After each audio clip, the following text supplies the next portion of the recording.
WBOK 1230 AM New Orleans. Home of the Good Morning Show, 7 to 9 a.m. weekdays. This news report is brought to you by New Schools for New Orleans. I'm Bree Wood with 4 things you should know from BIN News. The White House says the recent drone sightings in the Northeast are from legal and lawful drones posing no national security threat. John Kirby noted the activity is likely from commercial hobbyists or law enforcement drones with over 1 million registered with the FAA. In a press conference Monday from Mar-a-Lago, President-elect Trump said he would consider pardoning embattled New York City Mayor Eric Adams, who faces federal fraud and corruption charges, though he admitted he wasn't familiar with the specifics. ChatGPT search is now available for all ChatGPT users. OpenAI's web search assistant will either automatically determine which questions should be searched, or users can simply press a button. And just in time for the holidays, tonight's Mega Millions drawing will be worth at least $740 million. It's the largest Mega Millions jackpot that's ever been up for grabs in the month of December. Get BIN News on demand 24/7 at BINnews.com. New Schools for New Orleans wants to send a huge congratulations to all of our educators, students, and families of New Orleans for their continuous academic growth. School performance scores have been released from the state. For the first time in many years, there are no failing schools in New Orleans Public Schools. As a district, our performance increased by 4 points. In addition, Orleans Parish now exceeds pre-COVID school performance score for all students by 6.2 points. When you see a teacher, school leader, or student, be sure to show them some love. Good morning, wake up. The Good Morning Show. Good morning. On WBOK 1230 AM.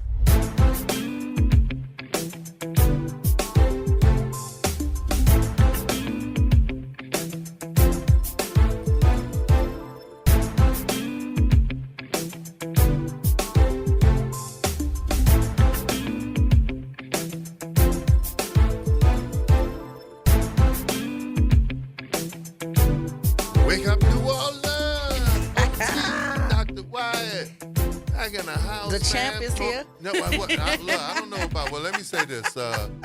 First of all, thank you for holding it down. It's been super busy, man. I really, really, really have appreciated it. And you notice I be listening when I can, right? Yes, you do. Mm-hmm. So if I'm in a meeting or something, if I get a moment or a break, if I'm moving around, and thank you so much. I want to do a shout out to a lot of the organizations over the weekend. United Way, thank you for your gift and toy giveaway. I want to thank Collegiate, Stacey Martin. Thank y'all so much, man. The turkeys and the food baskets, and New Hope Church, Pastor Blake's and them, and the grief seminar. It was very good for me. Yeah, and you were doing that, and I was moderating a panel, a community conversation for the New Orleans United Front. You have been doing a lot of civic engagement, getting people information. You've been doing, you really have. Yes. Yeah, making sure that they have access. Yeah. That's been wonderful. Well, but I also want to thank the organization that is New Orleans United Front, because it really is just everyday citizens trying to come together and put the issues of the community at the forefront. And though we might not all see it the same way, we have to have the same end goal, and that is working to unify around politicians and elected officials who work to the betterment of our communities as a collective. So that is the goal there. Yeah, and it should be. You need to track success and track movement, Yeah. And I actually want to track money, to be quite honest with you. What I have said, because I think that's a civil rights struggle of our time, is economics. And we've talked about it here. The African American community is sliding back economically, right? So if you can't keep up economically, then how do you keep up socially? How do you keep up in terms of education? But I was even talking money in terms of, in order for a community to be this disserviced, somebody's benefiting from that disservice. Well, that's what my father used to say. So I want to be able to track real poverty, money. It means somebody doing real well. Absolutely, because you, in order for a community to starve, somebody eating good. You know what I mean? And I want to know who those people are, and I want to know what they're doing to ensure equity for particularly our communities. Right. There's no reason why New Orleanians should struggle in the city of New Orleans. Well, I gave that during Essence when I won the Bill Oliver Lifetime Award from the network and from Congressman Carter. Part of my acceptance speech was I would love to be able to accept an award when the numbers are going in the right direction. Yeah. You know, it would mean that we're closing the gap, the income gap, Right. closing the wealth gap. Mm-hmm. You know, we're closing the generational poverty gap. Yeah. We're not just bragging about Black women being startup, but we're bragging about them stay up. Yeah. You know, Black children now are starting. They're not poorer than they were pre-Katrina. So I'm really conscious of that, and I think you're absolutely correct. Dr. Sunita Singh did a study that I actually helped her with years ago on impact spending and resources, right? Mm-hmm. And one of the things I got from it, I think I've said it before, but you'll get it, is that we'll identify a $10 million problem in the African American community historically. Mm-hmm. You could take that community all over the country, and somebody will get a $100,000 grant to fix it. Well, you're $9,900,000 Yeah. short. Or we allow people to come in and create a problem and then give those same people money to fix And then it's the problem. resources. Yes. And I think that's what we're seeing happening in our schools. Mm-hmm. I've never seen a system that has so many contracts when all of the issues that you're contracting out should be satisfied at the board level. Right. Our school board should satisfy a lot of these things. And I think that's the reason nobody at the board actually wants to regulate the way schools are done, is because there's contracts being handed out all over the place. And somebody's benefiting from the existence of these contracts. Let's just be honest here. And that's what I think has to happen. And for me, there were a lot of solutions given at the New Orleans United Front meeting. I'm not the person to put them out there. Hopefully that organization is going to compile them some sort of way and feed it to the public, whichever way they want. But I think a lot of solution-based talk was happening in that room. And for me, the takeaway for me is I don't want anybody to cosplay Black, whether you are Black and you pretending to care about Black issues, or whether you're not Black and you show up Black when it's convenient to get our vote. I'm no longer rocking with any of that. I want somebody who is going to work on an agenda that specifically talks to my community. Well, And I feel like the people at the New Orleans United Front have the collective power to make certain that they choose a candidate in whatever office, whether it's a councilman at large seat, whether it's a mayoral seat, whether it's a state rep seat. Like, pick your person and let's put all of our collective power behind it, and we push. And we stop letting people try to talk us into earning our vote, and we tell them what we want for our vote. That's just, me. Well, the morning scripture that my wife sent out was check your mindset. Mm-hmm. So, there's no doubt about that. Yeah. There has to be a collective thought about it. Gotta be. And if you don't, you're a puppet. So if you're not checking your mindset, you're two all beef patty, special sauce, lettuce, cheese, pickles, onions, sesame seed. But I also want you to know I feel like that about anybody that's running for office. Like, I feel like we need to start vetting these people as if they are community servants and not superstars and celebrities. Like, it's almost like we're scared to talk to them, or we're scared to ask them for the things that we really want, or hold them to account for the things they said they were going to do for us. Yeah, I'm going to give you another little edge, and I'm an elected official, but I love that I can have these conversations and hats, and sometimes, you can't wear a hat up. Sometimes you can wear both hats, right? Mm-hmm. But there's a double standard when you talk about Black elected officials in terms of be able to deliver this. Some people can just be for us today, but have been against us most of their career. That some people can don't even have to deliver. And there are too many incidents in many cases where the burden of proof or the burden of delivery is a lot more difficult for your own. Well, historically, we've always been harder on each other than we've ever been on other folk. But I think are we really hard on each other, though? Because when you think about it, there's some lifelong politicians who have just been able to just, get in seats because that's just the thing. But for me, if you're not, I have a hard time when people jump in races against people who are delivering in the seat they're in, right? Mm-hmm. So then my question is, then why are you running? Like, what are you going to do differently than this person is doing? Right. So if a person that's representing the district is working on behalf of the district, what is the motivation to unseat them? Those are the kind of questions that I ask, right? So for me, I don't care who the person is that is looking to represent me. I think it is time for us to start asking the real questions of them publicly. so they could go on the record about something. I don't like the side conversation saying this is what I'm going to do. Should I earn your vote? No, you need to have a public stance, a public opinion, a public platform that we can hold you to account for.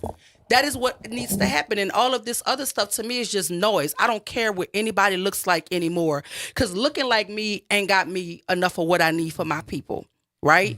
You got to walk like me. You got to talk like me. You got to struggle like me. You got to have some sort of empathy for my situation. And if you don't have that, I just can't see you actually showing up for me. But I wanted to get to the historical content. I think you're absolutely right. I think that's human nature. Yes. If someone, if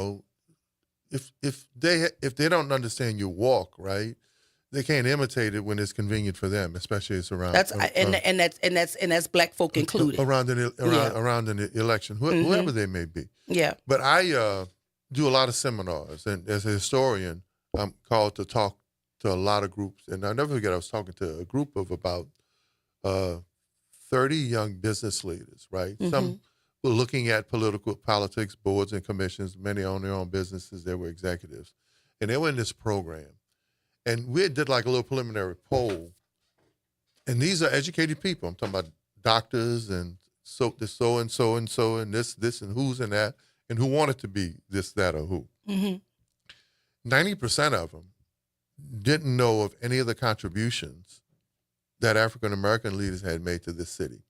So it was interesting. And I'm proficient in that, right? Someone can't tell me about Karen, then, well, I can tell you about Dr. White. Right? While you talking about Karen, I can tell you about Dr. White. So I walked through the most recent history because a council member said not too long ago, and they had to check him, he corrected himself, that in 50 years, black mayors hadn't made any contributions to the city, right? It's just a blanket statement. Well, the moonwalk wasn't done under Moon. The moonwalk was done under Dutch. The redevelopment of the warehouse district and the riverfront didn't happen under Morrison, Skid-Row, or Landrieu. It happened under Morial, Bartholomew, and Morial. The greatest reduction in crime didn't happen under Skid-Row, Morrison, and either Landrieu. It happened under African-American mayors. Growing black middle class did not happen under those previous white mayors. It happened under black leadership. So when you talk about giving credit sometimes we don't look at the historical perspective of where success happened from or who it happened under. And all of those things were statistically correct and undisputable. When New Orleans started getting more home ownership after it lost home ownership out of decades, it happened under an African-American mayor. So let me ask you a question. How do you think we got to this place where we're far removed from true outcomes that work to the betterment of the black collective? If we saw all of these things happening under black leadership, how do we go from that to what we're seeing now? Because it seems that people are serving self first and then the community after. Because we are in a dark place in terms of black sustainability here. We're holding on by a thread. How did we get here? It was a break. I think it was a breakdown. And I don't want to use the morality discussion, but it was a breakdown in the moral or political construct in terms of how would I say this? And that's a great question. I want to frame it right, though, because I know your mind is a calculator, right? So when you talk about the onset, your grandmother, your aunt, mine, it was about, they could differ on some things, but there was a united front.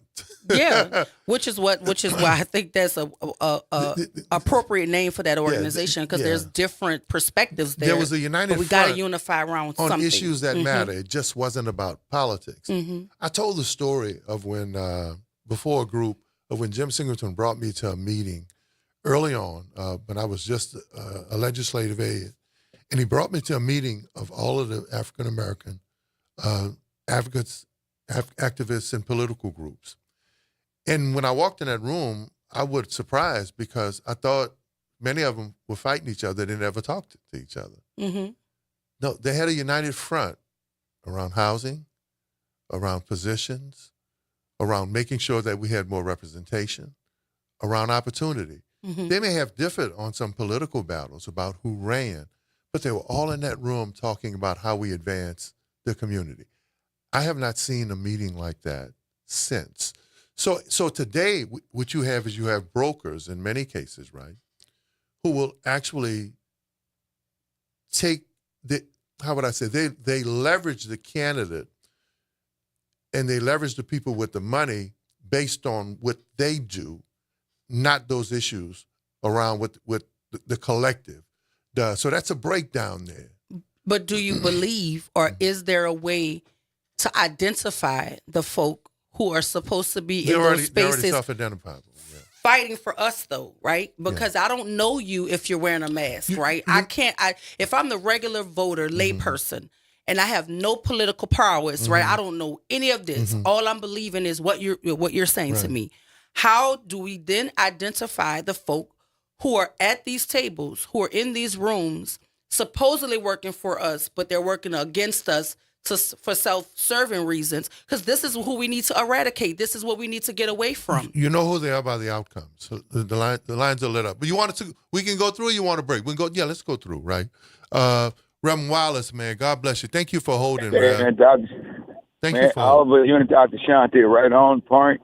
You scratching me where I itch. Dr. King said, "Be true what you put on paper." Sister White. Dr. White, you can tell the Negroes, and I'm going to say Negroes, that's selling you out. Yeah. Look at their track record. Yeah, it's They revealed. stand for nothing, they fall for anything. You understand? And Wow, we just lost Dr. be with somebody that went through something, you went through something. You're resilient, you poisoned it to the point, you polished yourself up, you came back, and you resurrect that which was dead in your life, you became Samson, your hair started growing again. You back in the game because you never quit, and you have a desire to help people, and you're sincerely New Orleans bred and New Orleans fed. Yes, sir. You come from where we come from. That's why you can speak the semantics to us, because you're not speaking from bull, you're speaking from truth. You experienced it, you've been there, you did that. People love you for that. There's a lot of folks that's just black in essence color, and they ain't doing a damn thing for their people but selling them out. And I can name about 20 of them politicians, but I don't want to name them because they might get mad. I'm going to have to beat the hell out of some of them when I see them. Well, thank you, Reverend Wallace. We losing you're breaking up in terms of your thought. Reverend Wallace, it was hard to connect. You kept dropping, but thank you, bless you. We appreciate your line too. Pop Jones, Pop, you're on with Dr. Wise. No OT, Dr. Wise. Thank you for taking my call. Oh, thank you. I think you asked the question how we get there. Yeah. You already know I'm not the sharpest knife in the drawer. But you got a I'm point. a follower of the late John Lewis. So if you see something, say something. And what I see is 9-10% voting. That's one way we got what we got. And then when the politicians get in office, we vote for them over and over again. We don't hold their feet to the fire. And we keep voting for the same people year after year, and they're doing jack baloney for us. So I think that's part of the reason why we got to where we are. And if we don't change it, we're going to be back in slavery. Well, thank you. That's just the way I see it. We appreciate you, and God bless you, Pop Jones. Yeah. How do we get there? That's what our social scientists are for. That's what our think tanks are for. So here's what I'm gonna say. Like at the meeting last night, right? There was a 10-year-old white young lady, 10 years old. She's being homeschooled. She's in the 5th grade. Mm-hmm. And her wish list, everybody had like a wish list they could share with the audience. And hers said she wanted equal rights for Black people because she loves Black culture and she loves how Black folk are in community with each other. And if a 10-year-old white baby can see the value in the Black collective and Black community and want equal rights, for her to want equal rights, she has to be able to spot a difference, right? Or something that is not connecting in terms of equity. And if a baby can see it, surely we can see it. And so for me, I want to understand, does it benefit us more to continue doing it the way we're doing it and allowing a few of us to benefit from the sellout, or does it benefit us more for the majority of us to call out the sellouts and move them out of the way so that the real work can be done on behalf of the collective? Yeah. Well, first of all, that is the ultimate question. It is a place where the collective, or the United Front, or all of us would really need to be. Because the numbers don't support us going in the right direction. No. And if you're in favor of the decline, Mm-hmm. then that means you're just for yourself. And so that's a real thing. So for anyone to say, or to try to highlight, right? Oh, look what so-and-so has done. Well, the numbers don't say so. Mm-hmm. The numbers say that we've fallen farther behind. And so if you've been in place for 12 years, 6 years, 10 years, a year and a half, and the numbers haven't moved in any front, right? Mm-hmm. Based on what you do, your program, your leadership, your contribution, then you have to question why, how, and what do we do, especially when it relates to our community. And I also think that we need to start holding these organizations accountable who are supposed to be vetting political candidates and putting together a candidate that they could put forward on behalf of community. I think the New Orleans United Front ought to host a candidate forum, especially for this mayor's race, right? Mm-hmm. I also think that candidates should not be allowed to duck community forums. Mm-hmm. Like, if you could go to the Alliance for Good Government, then you could go to the New Orleans United Front. Absolutely correct. Right? And so for me, I think it speaks volumes when we allow certain people to duck certain places where the real questions are being asked, where the real issues should be on the table. And another thing too, like this entire hustle that is pro ratas and whatnot, what are they actually for if it is not to inform the voting populace? Well, Doc, let me say this as we close out this segment. We're going to have Russell Kelly, man. One of our contributors is in his documentary. And then at 8 o'clock, we're going to have a conversation with our police chief. And this is real. People questioned, and some of your own people. Yes. Listen to me, community out there listening. They questioned your resume and your doctor's degree, but nobody questioned the coach in Baton Rouge. Listen, and you know that happened to me and in real life. What is the biggest difference? Somebody actually said my doctorate wasn't real. But here's the gag, the coach didn't have to talk about being he qualified. Did not, because his qualifications came at birth. Correct. I had to get mine out the mud, right? But the crazy thing about it, it's not like I'm repping some university you've never heard before that you got to go and research. Right. My degree came from Xavier University of Louisiana. Like it's right. You think that I could walk around this city and say I graduated from Xavier? No. And the school is right here in the city, and nobody from that university say, hold up. No, she didn't. And so with all of Sharon Broom's qualifications, that's insane to me. Coach was enough. He didn't need it. He didn't need any qualifications. But I'm going to tell you also why he didn't need it. Aside from the privilege of being white, right? The people who were supporting him were one band, one sound on the mission for the seat. And they used their own community to divide and conquer. For the seat. So, nothing against if you have a degree in cosmetology. Nope. There's nothing wrong with that. We all need beauticians. The only place I've ever seen Dr. Eric Jones was in the classroom. But that wasn't enough. And sometimes service could trump a credential. Let's just be honest here. If you could serve the people consistently, you got a hood credential that nobody can take away from you. Kamala Harris has never been charged with anything. Wow. Now, and I'm talking about our own people. Yeah. Coach is okay for many of our own. Ketanji Brown, remember when she was going up to be certified, they questioned her. Cosmetologist, her hairdresser was okay to be on the school board. And again, we're not knocking blue collar work. 'Cause Not at all. We all need those services. But when we're talking about My daughter's got a degree. when we talk about a lane that fits in, that's just not the lane that you normally see that fit in. That's all we're saying there. WBOK 12:30 a.m. What New Orleans is talking about? Whose station? My Yeah, station. you know it's your station. We'll be Niggas back gonna after say the that. break.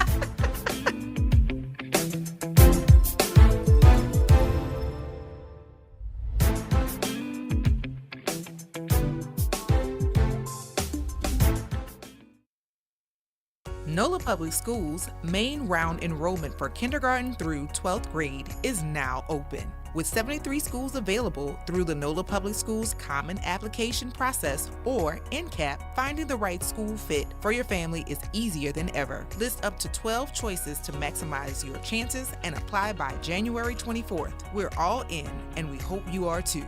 Apply today at enrollnolaps.com. That's enrollnolaps.com. The National World War II Museum. Located in the Warehouse District of New Orleans, the National World War II Museum tells the story of America's experience in the war that changed the world, why it was fought, how it was won, and what it means today. Visit them online at www.nationalww2museum.org for time tickets and safety information.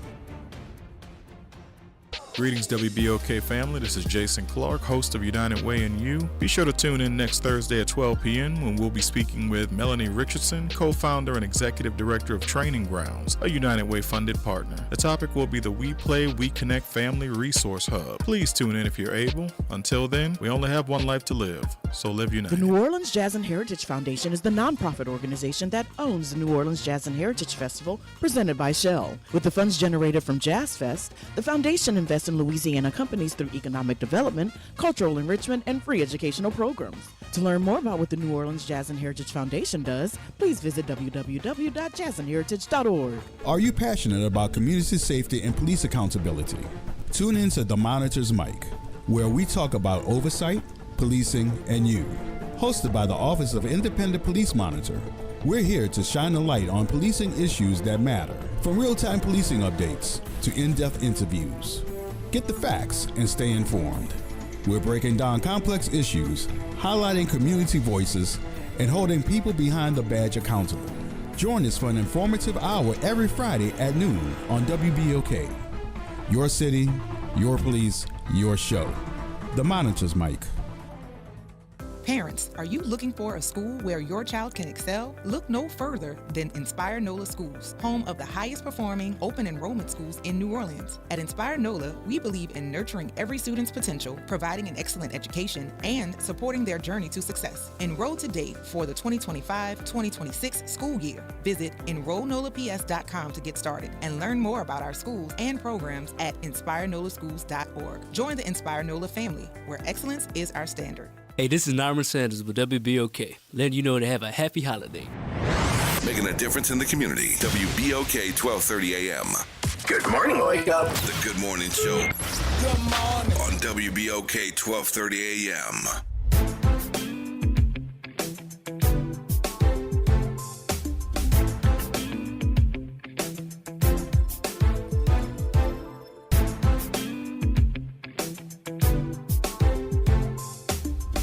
We are back 32 minutes past the top of the hour. Dr. Shanta Wyatt, OT, the early bird, Nyron on the box, and in the studio with us, man, Mr. Russell Kelly, the author of the book. Y'all will remember this man, Daddy Cried Too, Mr. Kelly. Welcome back, man. Thank you for having me. First of all, man, happy holidays, man. Happy How holidays you to you doing? as well. I'm great. How's Jade? How's everybody? Jade is good. Jade just made 36 years old December 9th. Right. Yeah, she made it December 9th. And, Happy birthday, Jay. Yeah, happy birthday. Thanks. So for those who may not have been with us before, man, when you just such an awe-inspiring, it's actually, it's inspired a documentary, the story just went viral. First of all, who is Russell Kelly? And, what inspired you to come public with your story? Who's Russell Kelly? Well, Russell Kelly is a former businessman, successful businessman in New Orleans. Real estate, restaurants, construction, debris removal, what have you. But Russell Kelly, the businessman, was running from inner pain of his daughter being severely autistic, Jade Brianna Kelly. And I noticed a lot of fathers, black fathers, if you will. I would see mothers with their autistic handicapped kids, but I would never see the fathers. And I used to always ask God, why me? I'm Russell Kelly. I'm the successful businessman. Why me? Why me? And God instilled upon my heart and my soul that I was going through something that I was chosen to go through. And I was chosen to share my pain and what I was going through because it wasn't shame. From day one, I embraced her severe autism. I talked about her severe autism, but I didn't talk about my inner pain. And that's what made me share it to and with the world. Well, you touched on something earlier. I don't know if we talked about it the first time, but you talked about in our community, in many cases, the difficulty for black fathers. I experienced that. My sister, yes, went to St. Michael Special School. Yes, cerebral palsy. She had her challenges, and I'll never forget it. Sister Lillian McCormick at St. Michael Special School. And when Mom couldn't be there with my sister, my dad would drop her off before they started sending the bus to the lower 9 to get her. And I never forget, made an impact, changed my father's perspective in life. Sister Lillian McCormick saw my dad one day, and I always tell people, God has people watching. And she pulled him on the side one day, and she said, hold your head up. There ain't nothing wrong with you yet. So my dad, being defensive, he said, what you talking about? I'm just bringing my daughter to school. She said, God didn't make no jump. She said, Yeah, there's always like a stigma around children who have exceptionalities or differences. Mm-hmm. And we don't treat them as just unique, right? We don't treat them as unique. We treat them as some sort of, anomaly. Like they have special powers. Yeah, that's exactly what it is. Because what you see as a deficit in one area, they soar in different areas. Exactly. And so if I'm not soaring in that area, does that make me less unique? You know what I mean? So we have to balance it out that way. And I think when we remove the stigma around the conversations around exceptionalities, we will look at them differently. And so autism is a spectrum of things. Yes. There are children who have autism that could tell you every president since the inception of this country with no book. Recite they mathematical know equations. It. Right. And so, we have to, it's the way other folks approach exceptionalities that make this a conversation. You have to treat it like it's a unique thing and not something to be ashamed of. So talk about it decades later, right? The book, when did you decide to sit down and write? Well, and then we'll get to the documentary. All right. Well, that can be painful. I was always mad. I was always angry, and I didn't know why. And I just decided that it was a reason. Again, I had always owned my pain and my struggle. I had always recognized my pain and my struggle, but I had the wrong way of dealing with my pain and my struggle. I chased women, I chased money, I chased business, or what have you, and I became miserable. So I decided to start writing because I can speak, I can debate, but I get my thoughts across and I get release and relief when I write. So when I started writing, I noticed the pain started subsiding. And I would dedicate writing 2 hours a day or a night. And I had already recorded how and why I renovated a crack house from a dope house into a restaurant named after Jade, dedicated to Jade and her autism. And 99.9% of my employees were ex-convicted felons and single females on welfare. So I'm like, Russell, your story is already there. You just have to get it bring it from within you. And we'll talk about the documentary, but I want to thank you because you changed my life through Nicole Collins, who interviewed me on this show when you couldn't come one day for an emergency. But I just started writing, and it started subsiding my pain. And I was going to the Zulu Club every day, drinking at the Zulu Club every day. But I wasn't happy because of me not addressing and releasing what was inside of me, which was that anxiety and pain. Wow, Russell Kelly, Daddy's Crying Too. I just told Nicole that I thought you had a story that represented so many of us, especially black men, and the pain that we conceal, right? And it affects us in our relationships. Because it's cultural. It's cultural for black men to just be strong, just be providers. We don't make space for them to be openly vulnerable. That's right. And then when they are, they're criticized, right? Why is he doing? I've never seen such asinine conversations happening around black men when it came to self-care, right? You're supposed to be able to take care of yourself. How can you lead a household and lead a revolution or lead a community if you're not well, whether it be mental, physical, emotional? We have to cultivate and carve out space for black men to have open conversations that circle around self-care and vulnerability, because these things should not just live inside of your brain and you can't share them out with folks. So from the book to the documentary, right? Yes. Tell us a little bit about that. And Nicole Collins, former co-host here, filmmaker, works for many major filmmakers and producers around the country, and she's got her own special projects, and she chose this piece too. Yes. Well, what happened was she called me about 2 weeks after interviewing me on your show. Excuse me. And she said, Russell, did you know I do short films and documentaries? I said, no, I didn't. I know now. She said, I've always done women. I've never done a male. She said, but there's something compelling about your story. Let's sit down and meet and talk about it. And it started out with the autism and Jay's situation. Both of my sons are in the documentary, Jay quite naturally. But it ended up going in a direction of healing. Because she recognized the pain even further than I had ever scratched the surface on. And I'll say this, she even convinced me to go get therapy. She convinced me to go and get therapy. And it was the best thing that she could have done. That's why I thank you. Shout out to Nicole Collins. No She is quite the storyteller. Daddy's Crying Too, the book was groundbreaking because it revealed a black man's pain, a man's pain, right? Especially when you look at your seed. You always, especially if you're as accomplished, you're educated, successful businessman.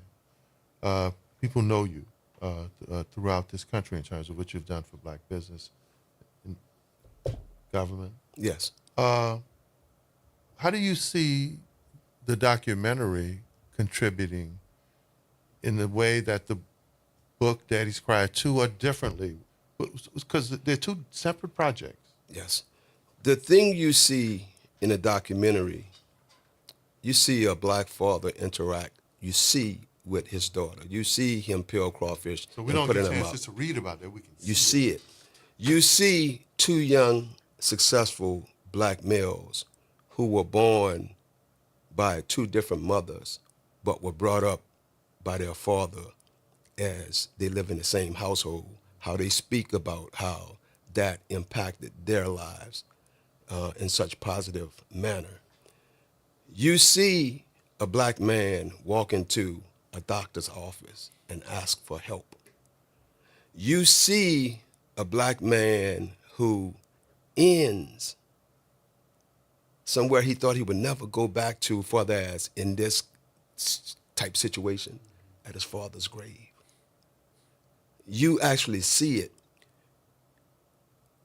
Every day, every weekend, or every Saturday, Sunday, you see black males playing football, throwing the football. You see them shooting, but you don't hear them talk. In this situation, you see a black man release his vulnerability. You see a black man cry in real time. But what bothers me is I've been asking someone who has powerful influence on young black males and young black females in this city. Thousands. I've been basically running behind this guy to just let me show it to your students. Excuse after excuse after excuse after excuse. Thank you to Nicole. The way it's going to change has already been placed at 6 different festivals across the nation. It's going to 15 more festivals across the nation. And I'm not saying this in a negative manner, but I'm not showing it in New Orleans because it appears that nobody in New Orleans wants to see it. I beg to differ. I definitely just think you haven't spoken to the right people because I'm interested in seeing it and also helping you to get it in front of children. And so, I hope you change your mind about that part. All right, but as of right now, but again, the way it's going to change millions of people, because you see real-time vulnerability from the black man who was this successful businessman, the black man who thought he could get every woman, the black man thought that he could make and made millions of dollars, but none of that mattered when the daughter was autistic, when the 2 sons, one of the sons said on his 26th birthday, "You're my best friend." We're talking to author now, businessman, author, public servant, Russell Kelly. Wow, we're going to go to break. Right when we come back, writing a book is one thing. Usually doing it by yourself, but filming film or documentary, that's where Nicole comes in. And then nowadays we know from movies and documentaries and specials that it's what you see when it's edited product, right? And then you can what happens behind the scenes, the rawness. So when we come back, we'll talk about some of that rawness and some of the things that happened that even that inspired you or even taking you back a little bit. That and a whole lot more with Russell Kelly on WBOK 1230 AM. What New Orleans is talking about. And whose station? Our station. It's your station, baby. We'll be back.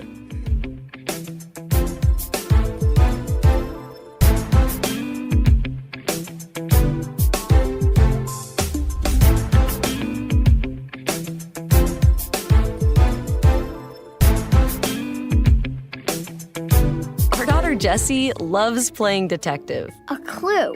But since we discovered she has sensitive skin, we've been playing detective too. We thought the problem was our puppy. But it was actually our old detergent. Aha. So we switched to Tide Free and Gentle. Tide cleans better than the leading competitive free detergent, and it doesn't leave behind irritating residues. Plus, Tide Free and Gentle has no dyes or perfumes, so it's gentle on her skin. Case closed. If it's got to be clean, it's got to be Tide Free and Gentle. Jefferson Performing Arts presents The Nutcracker on stage at the Jefferson Performing Arts Center, December 21st and 22nd. Experience the magic of the holidays with this spectacular production of The Nutcracker, featuring guest artists and local performers too. Accompanied by a live orchestra. Be enchanted by the classic tale of Clara's Christmas Eve journey and experience her adventures with the Nutcracker Prince, the Mouse King, and the Sugar Plum Fairy. Get your tickets now at Ticketmaster.com. Gregory Porter and Samara Joy return to New Orleans with 2 incredible new shows. See Grammy Award-winning jazz singer Gregory Porter on his holiday tour at the Orpheum Theater on December 18th. In addition, don't miss 2023 Grammy Award-winning Best New Artist Samara Joy at the Orpheum Theater on Sunday, June 1st, with all new music. Enjoy 2 great evenings of jazz from iconic artists Gregory Porter and Samara Joy. Get your tickets for both shows at Ticketmaster.com. This holiday season, are you looking for the perfect phones and accessories for your family? Stop by the only black-owned AT&T franchise in the Gulf Coast region, located at 3616 South Carrollton Ave. We also have great offers on watches and tablets. When you add a new line or upgrade whatever your needs, our team is here to help you find the perfect phone for everyone on your list. Visit us at 3616 South Carrollton Ave. Happy holidays from your local family-owned AT&T store. Welcome to Liberty Bank and Trust, where your financial journey transforms communities. Since 1972, our customized banking solutions power your dreams and fuel your community growth. Every dollar you invest with us circles back to empower more people, ensuring opportunities for generations. Join us at Liberty Bank. Together, we empower possibility. Visit libertybank.net to start banking with purpose. Liberty Bank, there's freedom here. This is Norman Robinson off the top. Happy holidays. Be safe and keep it festive. Good morning, Wake Up. The Good Morning Show. Good morning. On WBOK 1230 AM.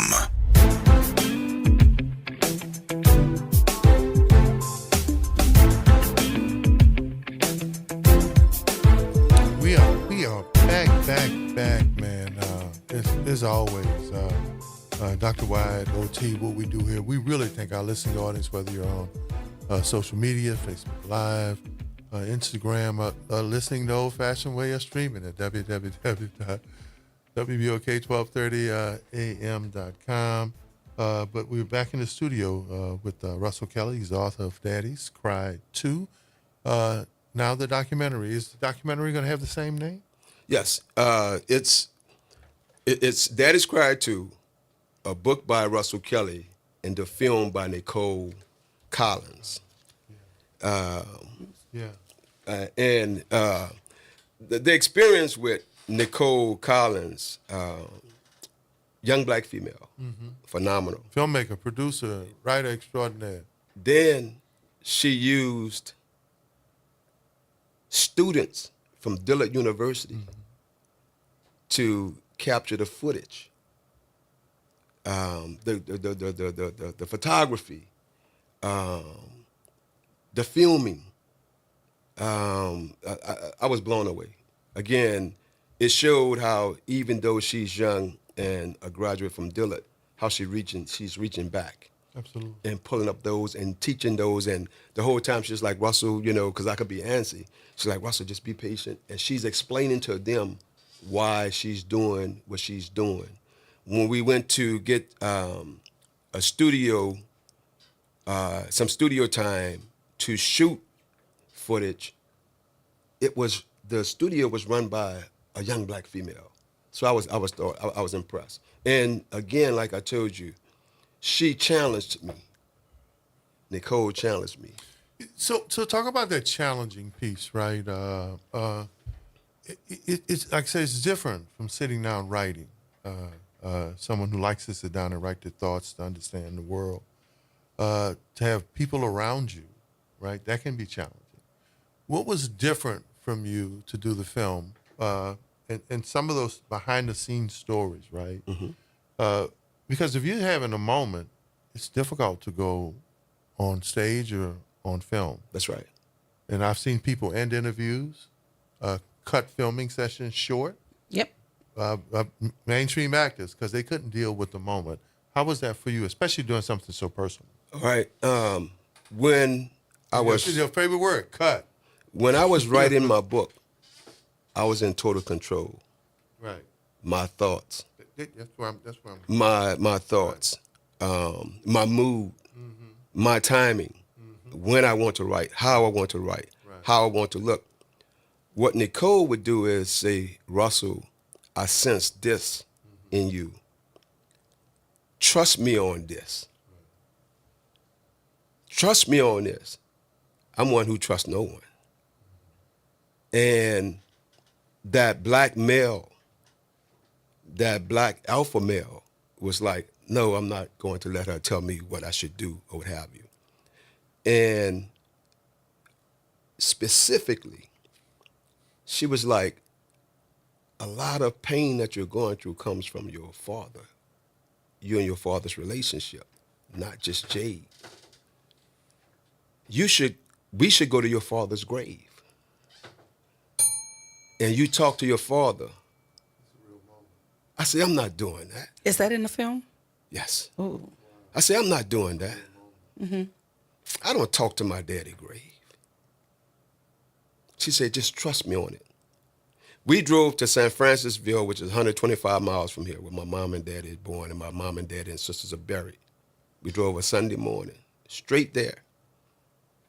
And we start filming. And the pain started subsiding. That's powerful. That's a powerful just to talk about. But the thing was, I was totally against it. Right. But she's best at what she do. I'm best at what I do. But discomfort is also where you grow, though. Exactly. It had to happen. Like that saying, iron sharpens iron. Yes. She pulled that out of me. Another thing, when she was like, Russell, have you had therapy? No, I don't need to go to no therapist. Trust me on this. When we got to the therapy, the moment you're talking about, and when you see the film, you'll see the doctor I'm talking about, and you can ask Nicole. It was taking too long for Russell Kelly. Russell Kelly started pacing up and down the floor. Russell Kelly started thinking about, well, my house was burned down that looked just like this house. I didn't tell them. I was ready to stop. I told Nicole, I said, I can't do this. I'm ready to leave. She said, no, Russell, just trust me on this. And that session brought out. I wish we could have had Nicole join the conversation, call in or something. That would have been a moment. Brought out. Yeah. Nicole, if you're listening, yeah, 504-582-9422. We got a couple minutes left, but we'll wait for you. Wow. How did you overcome that feeling? And are you at more peace now with your dad? Yes. I never was angry at or with my dad. It's just that I was 15 when he passed, and I couldn't ask him certain questions. But through therapy, yeah, exactly. And then talking to my oldest brother also, it's like why my daddy didn't show me affection as his son, his baby son, or what have you. So through the therapy, through the visitation, it comes out in the film, in the short film. Yeah, I think that what you're talking about, and we talked about it off air, this is about people operating in their lane of expertise, Yes. right? But for her being the expert in this lane, I don't think that you could come to the healing journey that you've come to. That's why you don't send a plumber to do a writer's job. I'm being honest No, here. you're right. That's the book of why. That's what I think this whole conversation, like Oliver always said, we don't have conversations that don't come full circle. We're talking about making certain that a person who operates in a lane that God has anointed them to operate in, bringing you to a place that you never thought you were going to arrive at because you didn't need therapy. Exactly. Black man. Right? Yeah. And so it's how we got here. So shout out to Nicole Collins.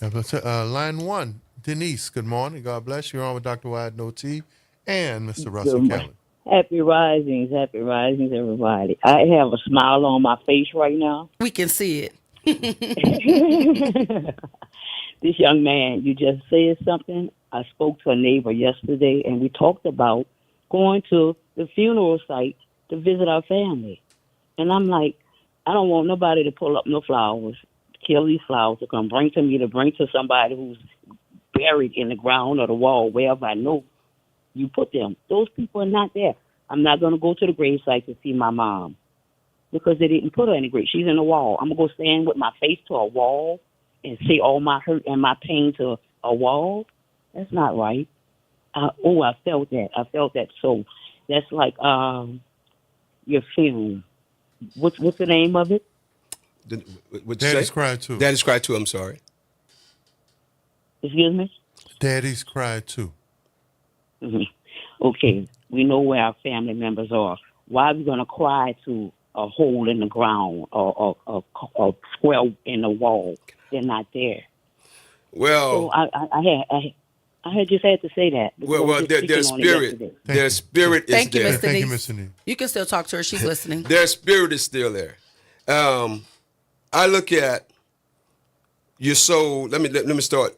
You have an ocean. You take a cup and you dip a cup of water out of that ocean. That cup is your body. Then if you add coloring to it, that water, that's your soul.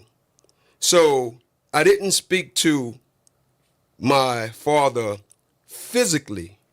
I spoke to my father spiritually, and I felt better.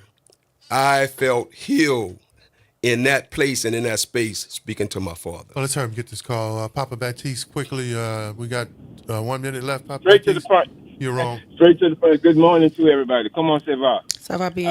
I would briefly say something about my son who carries my grandson around, who wasn't expected to live. He was born at about 8 ounces. He wasn't 12 ounces, somewhere in that neighborhood. He wasn't expected to live. He wound up with cerebral palsy. And my son, Damon J. Baptiste, Damon Jr. right now is 14 years old. And I see my son, he's never been able to utter the word father, mother, grandfather. And it takes a real man, to be around and not leave under those circumstances. So I'm shouting out to my son, Damon, and my grandson, DJ, and all of the men like yourself, sir, who have to deal with kids with special needs. I also have an autism grandson. A shout out to my daughter, Miranda, and her new husband, Devin, who was able to deal with that situation. You know, it takes real men to do real things. So I appreciate you, sir. Absolutely. Congratulations. And everybody be blessed. Thank you. Happy How holiday. can people get a copy of the book? And when is the official release of the documentary? All right. The book, I'm in the French market Saturdays and Sundays. And can I add right quick? The chief corrections officer at Orleans Parish Prison, I showed the documentary to him and the psychologist. Once he finished that, he instantly ordered 200 books for the inmates. But also, too, I want you to consider having a screening for the community, because the WBOK listening audience is absolutely intrigued by your story and would like to support you. So Nicole say good morning. She say, I got to listen in. I'm headed out now. Can I call in about 5 minutes when he is off? So Nicole is going to probably try to call in so we can get her side of the experience as well. But I think you should consider having a community screening. You probably shock yourself at the people who will come out and support you. No. So don't let one, wall that you ran into deter you from doors that are opening for you. Because I want to see it. All right. And I can assure you I'll help you put it in front of some kids as well. All right. So no problem. Russell Kelly, man, Daddy's Cry too, the book, but also the documentary, guys. Get a copy of it. Let's support this brother's journey. Yes. He represents a whole lot.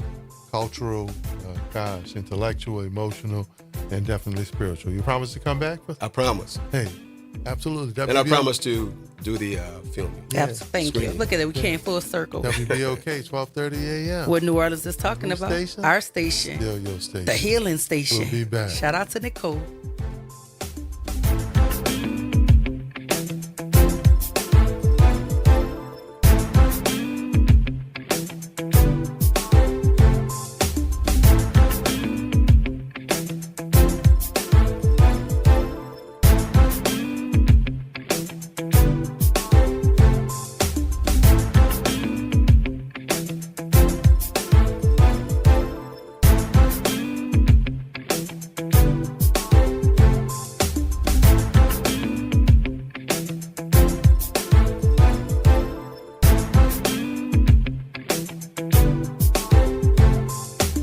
WBOK 1230 AM New Orleans.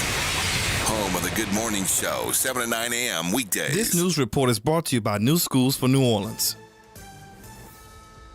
I'm Bree Wood with 4 things you should know from BIN News. President-elect Trump claims the government knows the source of mysterious drones over the U.S. and criticized the lack of transparency. He added that people have a right to know, and he doesn't understand why, in his words, the government wants to keep people in suspense. Russian nuclear forces General Igor Kirillov was killed by a bomb hidden in an electric scooter in Moscow, causing significant damage. He had been charged with using banned chemical weapons in Ukraine. Jurors have reached a verdict in the murder trial of Nima Momeni, charged with killing Cash App founder Bob Lee. The verdict will be announced today. And Sacramento State has met with former NFL quarterback Michael Vick about its head coaching position. Vick, who also interviewed with Norfolk State, was the first black quarterback selected first overall in the NFL draft and the first to rush for 1,000 yards in a season. Get BIN News on demand 24/7 at BINnews.com.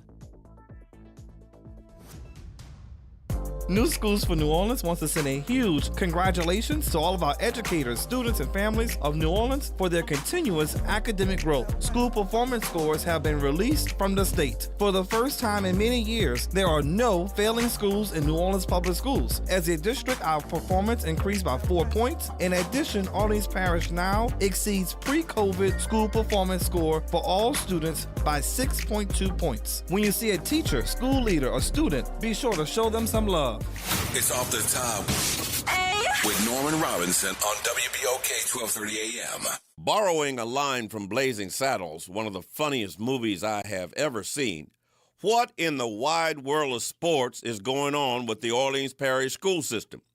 News comes that the Dolores Taylor Arthur Charter School for Boys is closing its doors this month in the middle of the school year. That means 19 seniors have to find a new school or they won't graduate. Now, the school is suffering and shutting down due to financial constraints, we're told. The school cannot pay faculty and staff. The students feel betrayed. The parents are angry and bewildered. One parent told me that some students are talking about dropping out. How did this fiasco happen? One education expert told me, it all boiled down to the population demographics. There aren't enough students for the school to function financially. The numbers at Dolores Taylor Arthur Charter School are a glaring example of that. Get this, there are only 98 students enrolled at the whole school. Low enrollment numbers have become increasingly challenging for other schools in Orleans Parish. There has been a 20% decline in the number of students since 2014. Furthermore, the overall population in Orleans Parish, according to census data, the population now is 25% lower than it was pre-Katrina. Add to that a 20% decline in the birth rate and out-migration. Taking those statistics into account, opening additional charter schools stand a high risk of failure. A former school board member told me that given what we know about the low enrollment demographics, Dolores Taylor Arthur Charter School and several other schools should not have been allowed to open in the first place. But get this, ironically, it was the Orleans Parish School Administration that granted the charter, allowing the schools to open in the first place. Talk about catch-22. As for the 19 seniors at Dolores Taylor Arthur School, there was a meeting with all charter leaders, and it's expected that at least one school will step up and offer to accept all students. Surely the Orleans Parish School Board wouldn't hang these kids out to dry, would they? That would be totally unconscionable. Let them know we're watching. This is Norman Robinson, Off the Top. Good morning. Wake up. The Good Morning Show. Good morning. On WBOK 1230 AM.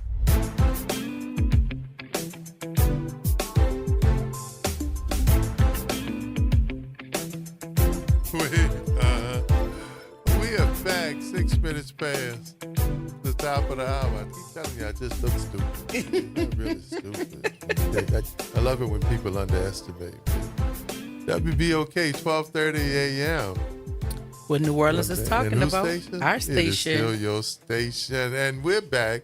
Our Policing Matters series, man. We want to thank Superintendent Chief Soup and Kirkpatrick. Welcome back to the Good Morning Good morning, Show. everyone. Good morning. So how are you? And this holiday season continues. You, your family, loved ones. Thank you so much, and happy holidays to all of you and all those who celebrate Christmas and Hanukkah and all of the wonderful time of holiday. Mm-hmm. And Kwanzaa. Kwanzaa, of Yes. course. Kwanzaa is coming up, yes. Yes. I was with a friend who was preparing a celebration for that Yeah. yesterday. So let's start off with policing, right? Of course, that's your expertise. That's your resume. You've been a superintendent. You've dedicated your life to that. Policing during the holidays versus other times a year, how is it different? Yes, well, actually, and I have shared it with other audiences, but actually the holidays can be a trying time in policing. And so just like we've experienced in the last couple of weeks where you're seeing upticks of crime, that seems to be a pattern. And that is because these are times of celebration, but they're emotional. You know, you're with family, emotions are engaged, sometimes mixed with alcohol and other events that can fracture. So it makes it almost more volatile. So for us, holiday seasons, it's not unusual to see high tensions, and then it explodes, and that's why you'll see at times upticks. It's also times of wonderful times of family gathering and friends gathering. So it's a yin and a yang. Is it also a yin and yang with the men and women on the force? With, we talk about policing. You answered that question. We talk about how do you police different seasons. But the mentality of the men and women who wear the uniform during the season, they have families at home. It's festive at home. They do. They're going through the emotions of maybe missing loved ones at home. How is it different for them? Well, for younger officers, it is a transition. I remember when I was a brand new officer and thinking, gee, I'm not going to be able to engage in the tradition of my family dinners, and I'm working graveyards, so I'm sleeping during the days. And there are transitions with that. There are expectations that are disappointed.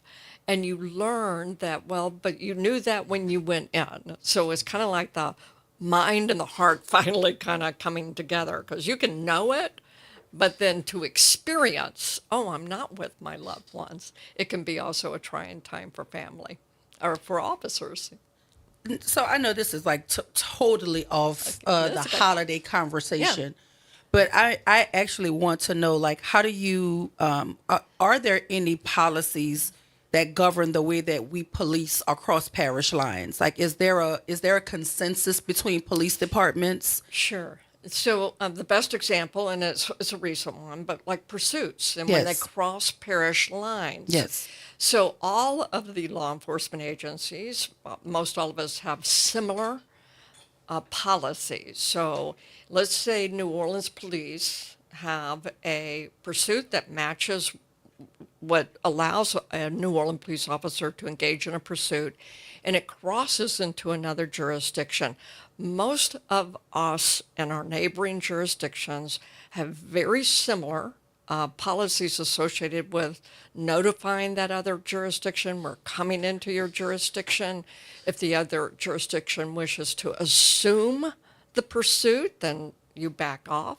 And so on the whole, now where we have differences are what allows us to begin a pursuit. That's where we're going to see differences. But once a pursuit engages and you cross lines, or let's say you're doing warrants and you're going to go into another parish to execute a warrant, we certainly have notification processes that are similar. Well, I definitely want to stay on the pursuit angle because, I mean, as you know, there were 2 children who died as a result of a theft that turned into a chase that ended with the loss of life, right?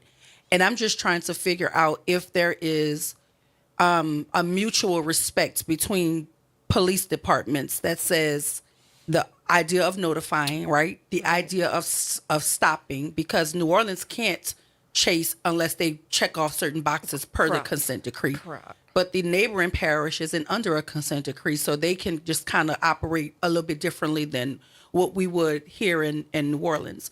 So is there an overarching policy that says, if I know that the pursuit is going to go into your parish, like at what point do we notify? At what point do we stop? Because as a citizen, we don't know the ins and outs of policy. Sure. So to us, it looks weird. Yeah. Because this isn't the first issue where we've had a chase to come from one parish to the other, and then the parish that it comes from or goes to doesn't have the same chase protocols and policies. And there are a lot of agencies, and I came from one in which I didn't have a consent decree, but I also had a very restrictive pursuit policy. So Right. you don't have to be under consent to have the more tighter pursuit thresholds to allow. A lot of people think that New Orleans police cannot pursue, and that's not true. Yeah, We can pursue, Yeah. depending on the circumstances. So that's not a correct understanding that some people have. Mm-hmm. So overall, even in this most recent event, you did have, as I understand it, a supervisor from the pursuing agency Mm-hmm. call it off. And that is always discretion in terms of whether or not a pursuit should be maintained or not maintained. And even in their situation, again, as I understand it, that pursuit was called off. And that's going to be pretty norm around the country. Because I mean, talking about norms, I'm just in my lay brain, right? As a citizen, Yeah. I personally can't understand why that sort of crime, in quotation marks, warranted a chase. Sure. I There wasn't understand. any imminent threat to other people's livelihoods until the chase started. Then that puts people in danger.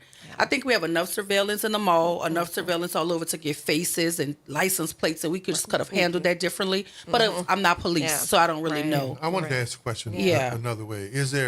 Are there interagency agreements, inter-parish agreements, That's because you're smart. That's a good way to ask it, Oliver. Inter-department it's like Dr. Widenow do. Sometimes if it's an education question, I'll do a handoff.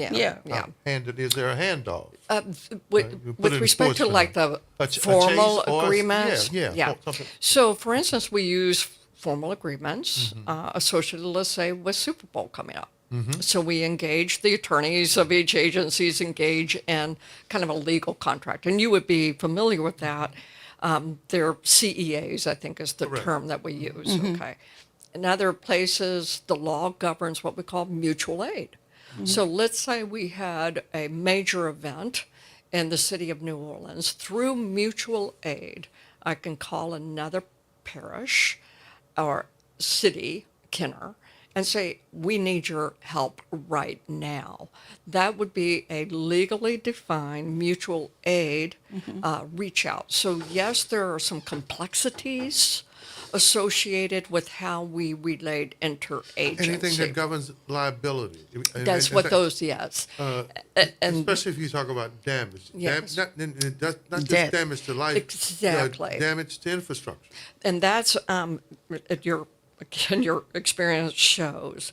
But a lot of those formal agreements are for liability as well. Who carries the liability in these situations? Let's say a lot of agencies, not like ours, but they have combined SWAT teams. Because if you're in a smaller agency, you may not be able to field a SWAT team on your own. So you have multi-agencies.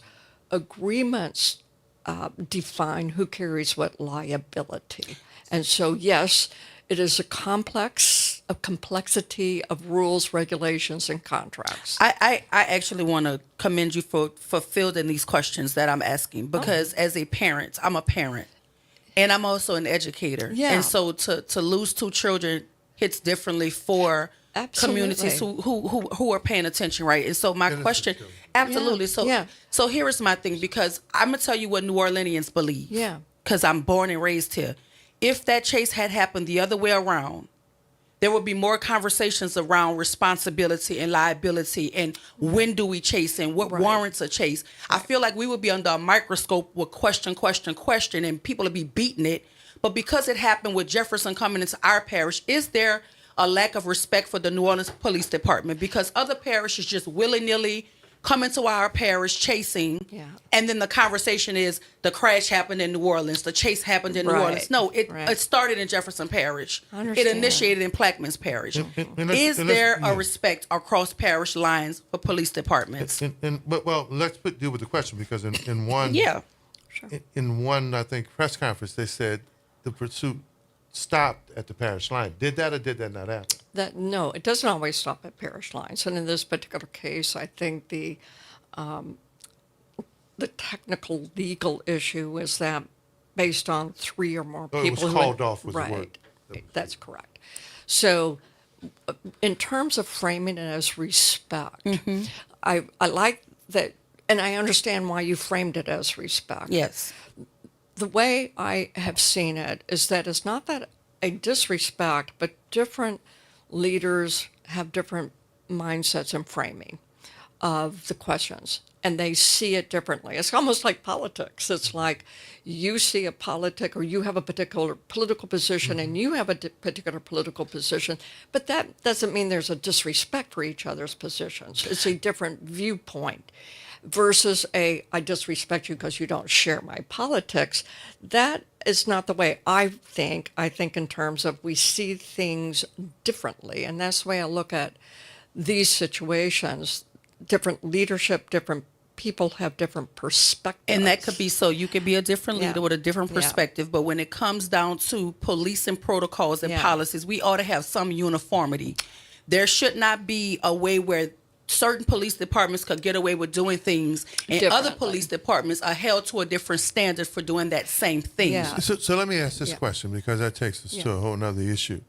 There have always been questions historically about national standards and Yes, policing. you're correct. And that is an issue in the national platforms. Correct. So what do you think? Do you think there should be certain national? I do. I think there should be national standards. I agree. I think that when I was the chief of Spokane, Washington, the sheriff of Spokane, and I know it's a more rural area, so you have the city of Spokane, but there's like nothing really around it as far as other metropolitan communities. The sheriff and I decided to go with the best policies, and we decided to redo our policies. We did them where we mirrored each other's policies, so that we can be on we one were accord. on one accord. Yes. We were the law Yes. enforcement community for that Yes. community, and that's just a micro way of saying macro. Right. There is a national discussion that we should have similar policies, if not exact policies, on certain high risk issues. And I think the term is national uniform standards. Yeah. Mr. Gladys, good morning. God bless you. You're on with Chief Kirkpatrick. Thanks for taking my call. First to you, Ms. Kirkpatrick, thanks for coming down to New Orleans. There's the elephant in the room is a culture. Just like we have a culture of second lining, they have a culture of racism in New Orleans. And not New Orleans. And that has to be addressed. And why I say that, anytime that New Orleans culture is you give a 17-year-old the permission to carry a gun, and they have places 24/7 with alcohol being sold. What we can't see here in New Orleans. Thanks for taking my call. Thank you. Thank you. Thank you. And I guess my last question, Chief, would be, and we could speak just to New Orleans and your policy.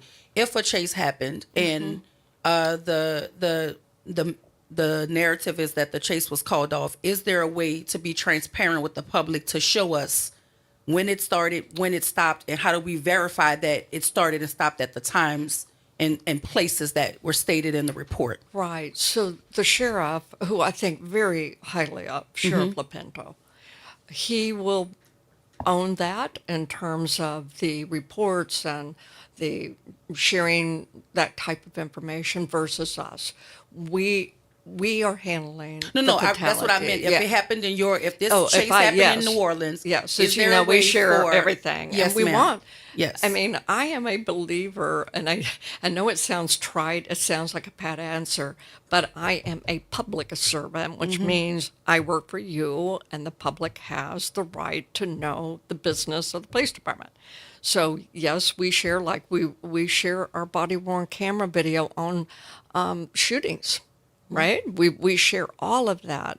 And so I am one of those who think as much as we can share for the public, and even when we make mistakes, we should own them. Yes. We Well, the should people want to admit 'em. talk to you. Yes, you Yeah, gotta okay, call. go I mean, ahead. Chief, because they're calling. Line number 2, Sean. Thank you for holding. Sean, you're on with Chief Kirkpatrick. Hey, good morning. Good morning. Good morning. Hey, to the chief. I understand you saying that Jefferson Parish sheriff will do the investigation, but the accident happened in New Orleans. Should now New Orleans police also have an investigation and let their citizens know that, hey, we're not going to let some other parish police officers just run through our city and put our civilians in danger of losing their lives, because you need to represent the people of New Orleans and let our citizens know that, hey, we value you guys, and we are not going to let somebody just come in here and run this city, these officers, and endanger our civilians. That is not fair, and you need to step up and say that publicly. Well, I think... Thank you, Sean. Good Thank question. you. Thank you. I don't think that I was clear enough. We are doing an investigation associated with the matter that occurred in our city, with that fatality, with all of the things that led up to that.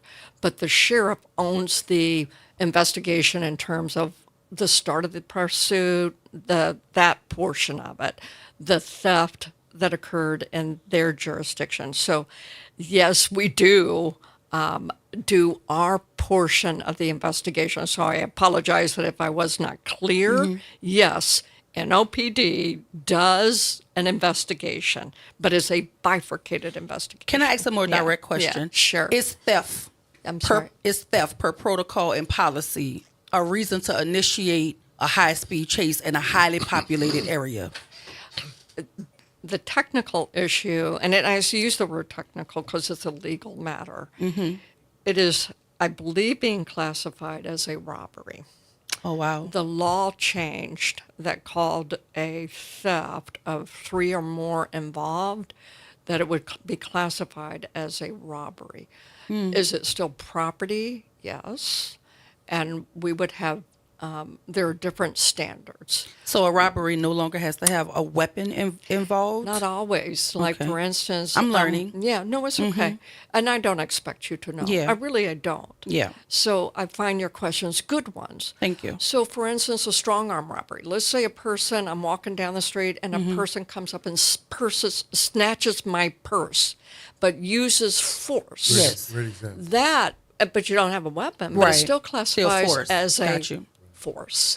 And so it's qualified as a robbery. You're the expert. Yeah. I'm learning. No, it's a very fair question. Thank you. We do here. It's questions Yes. that need to be Very asked fair. so there's clarity around it, so Yes. that people can understand. Because at the end of the day, the theft should not supersede the loss of life of two 17-year-olds. I think that's the importance of this conversation. Who are just driving, doing what 17-year-olds do, abiding by the law. I'm a convert. Cedric, you're on with Chief Kirkpatrick. Good morning. Good morning. Good morning, Good morning. Chief. God bless you. Good morning, Dad. Good morning, Councilman Thomas. Chief, because you're new to the city, I don't know if people in your force gave you the backdrop.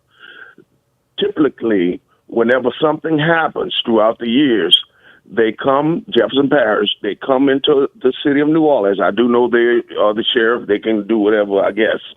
But a couple of years ago, uptown, they pursued a guy from across the river, and it ended up with the guy's car being wrapped around a telephone pole uptown, and he was dead.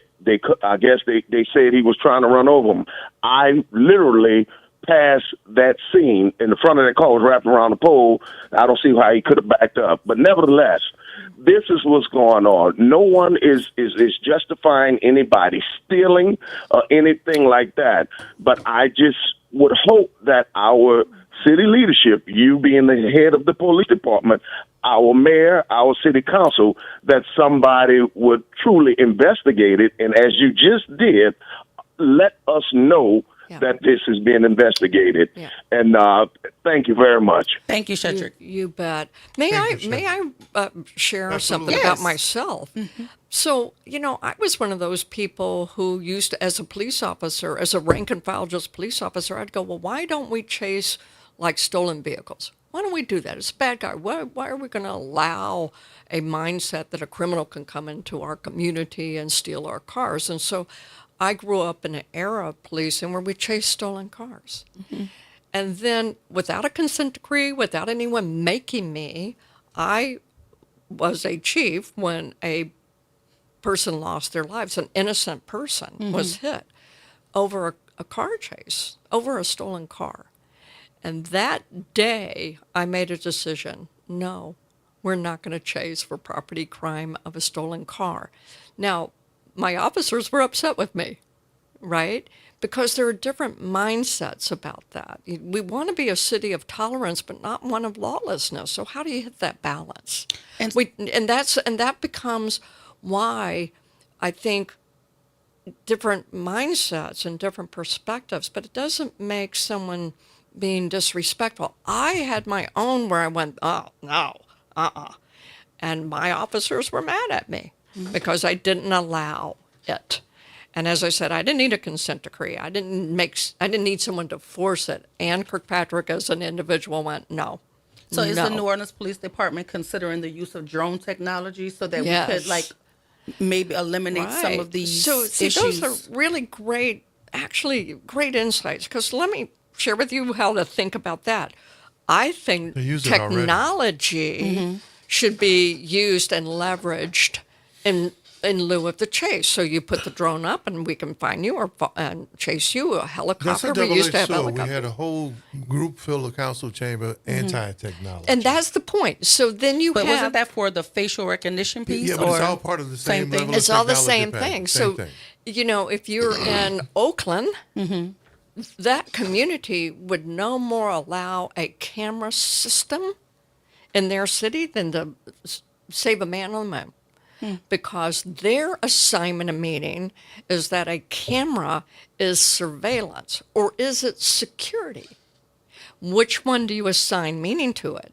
Is a drone worth the leverage of using that technology over a physical chase? I'm one who likes that. But some people would say, no, you're surveilling. It all depends on the mindset. And that's why I bring it up to you. I saw the finger go up. And first of all, thank you for always being present here in this space. Our listening audience appreciates it. And thank you for answering the questions the best of your ability and as transparent as honestly as can. Chief Kerr, anything you want to add? 30 seconds we have left. I appreciate each and every time you invite me, because I like to be able to share with the audience and let them ask me questions. Again, whether you agree or disagree, it's not what is important is to be heard and to be respected enough to give an answer, not to placate, but to give honest answers. And with that, I just want to wish everyone a wonderful holiday season. May it be safe for you and enjoy your family and friendship times. Well, the same to you, Chief. We appreciate your time. Sen, you have a very good day. Thank have you. a blessed weekend, and Merry Christmas. Same to you. Okay, bye, y'all. Happy holidays, Chief.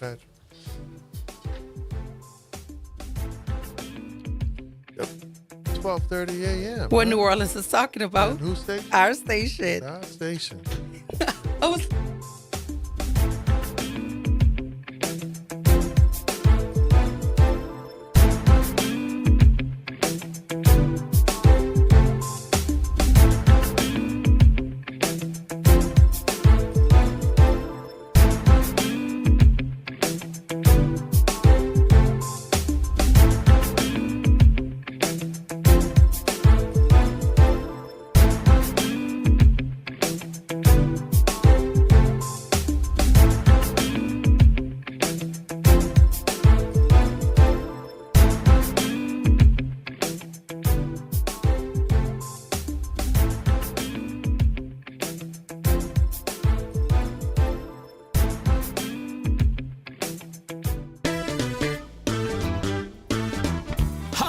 Leo Jackson, host of Sunday Gospel, here every Sunday morning, 5 a.m. to 7 p.m. and 12 o'clock till 2 p.m. You don't want to miss this move of God. It happens only on WBOK. You listen to all day long.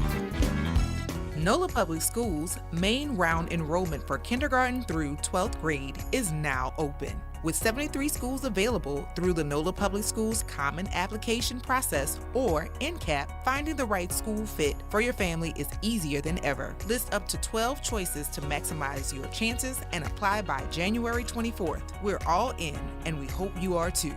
Apply today at enrollnolaps.com. That's enrollnolaps.com. delgado.com. Delgado Community College offers programs in business, technology, health sciences, and the arts, with over 100 career-focused degrees and certificates that are affordable, flexible, and transferable. We can give you the knowledge and skills to succeed. Delgado is a great fit if you're starting your post-high school education, or we can help you advance or change your career. Take a step toward being unstoppable at Delgado Community College. Visit dcc.edu to learn more today. Jefferson Performing Arts presents The Nutcracker on stage at the Jefferson Performing Arts Center, December 21st and 22nd. Experience the magic of the holidays with this spectacular production of The Nutcracker, featuring guest artists and local performers too. Accompanied by a live orchestra. Be enchanted by the classic tale of Clara's Christmas Eve journey and experience her adventures with the Nutcracker Prince, the Mouse King, and the Sugar Plum Fairy. Get your tickets now at Ticketmaster.com. Visit DePaul's new Algiers Health Center at 2801 General de Gaulle Drive to receive primary and preventive care for both adults and children. Services also include behavioral health, imaging, and on-site pharmacy, vision, Medicaid enrollment assistance, and more. For appointments, visit DePaulCommunityHealthCenters.org or call 504-207-3060. Hi, this is Leo Jackson, your Sunday Gospel announcer, wishing you happy holiday. Making a difference in the community. WBOK 1230 AM. Good morning. Wake up. The Good Morning Show. Good morning. On WBOK 1230 AM.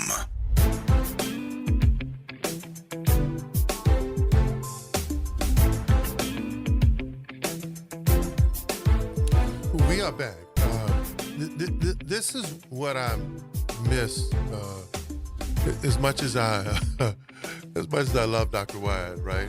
As much as she's an inspirational, just all around good people, I really miss the journalistic part and intellectual part of what we do. Thank you to Russell Kelly, Daddy's Cry too. Thank you to Chief Kirkpatrick.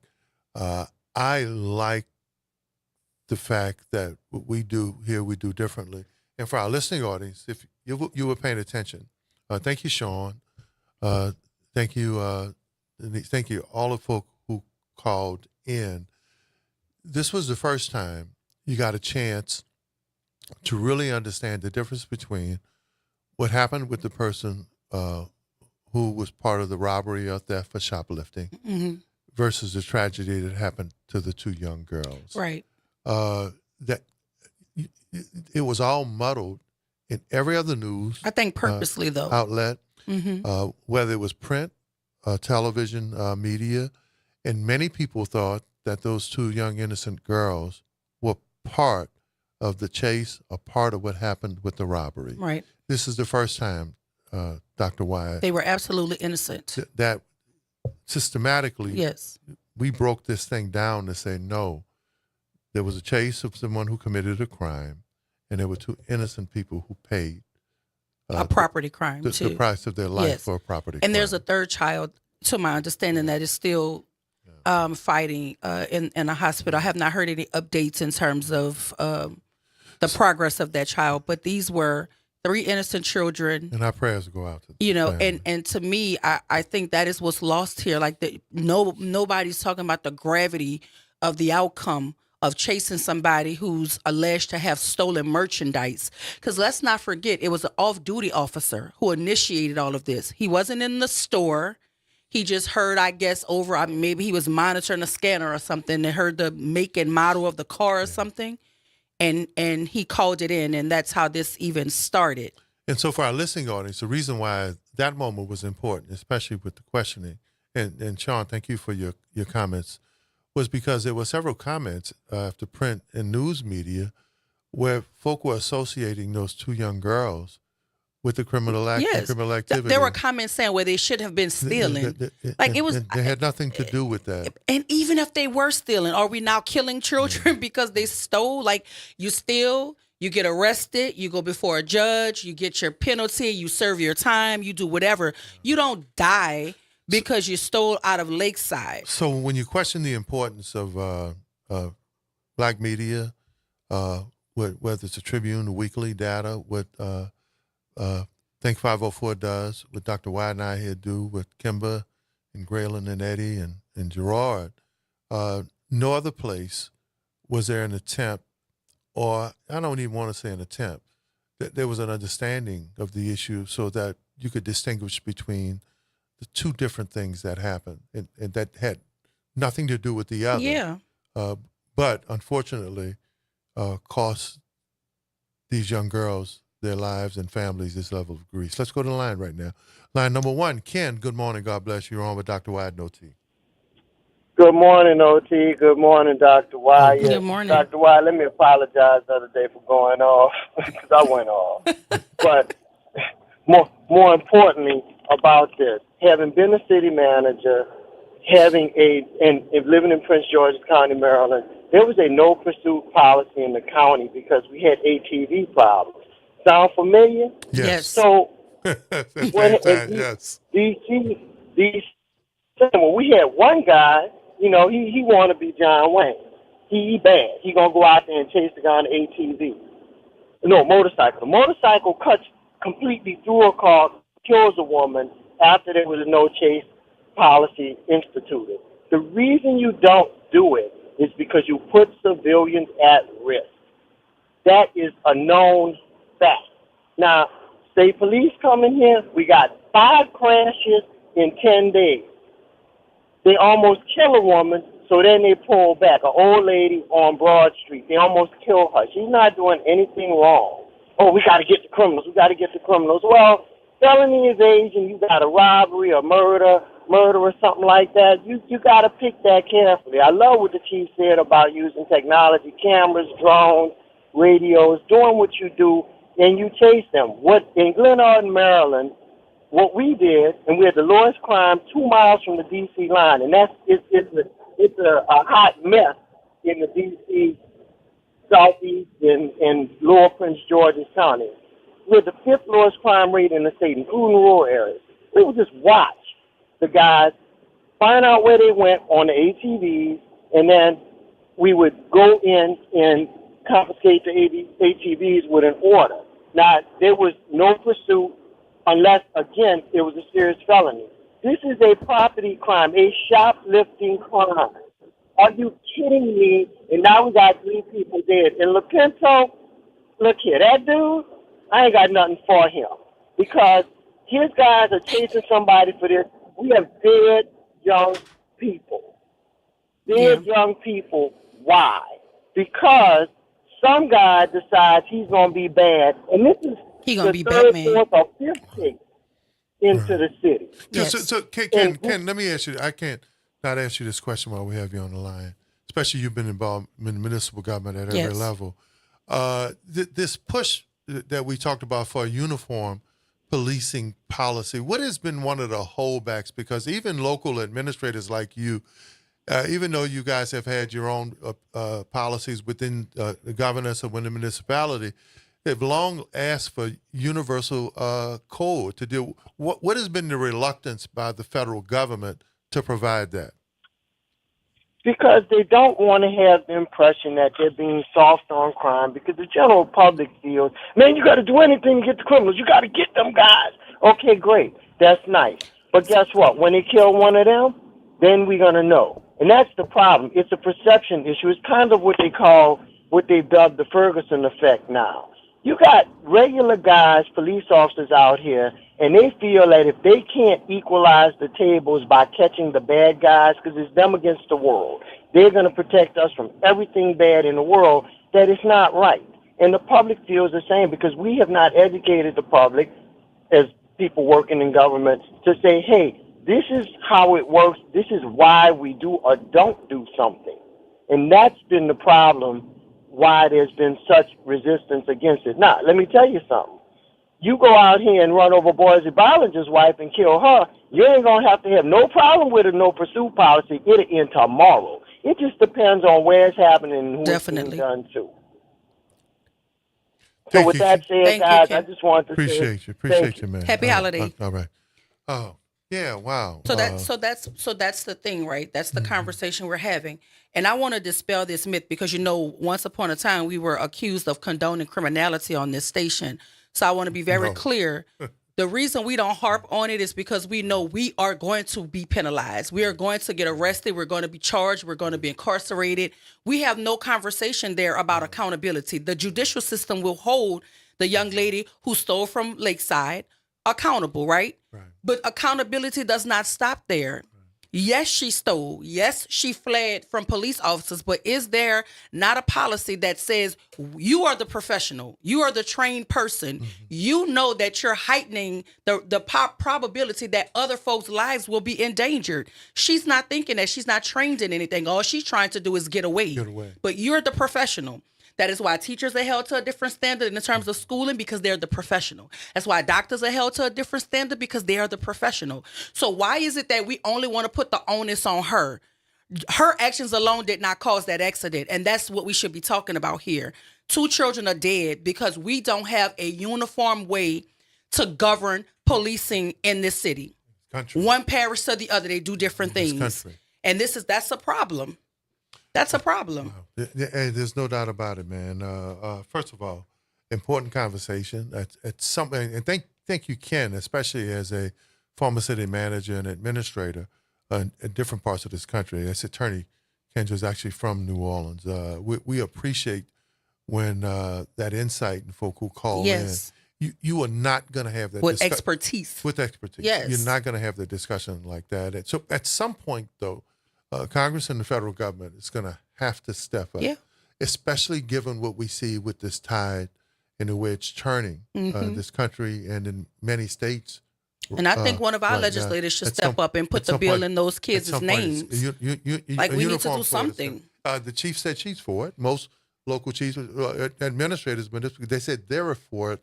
Why haven't? Well, because the problem is the sheriffs operate differently. They're not going to be for it because it reigns in their autonomy in terms of how they police.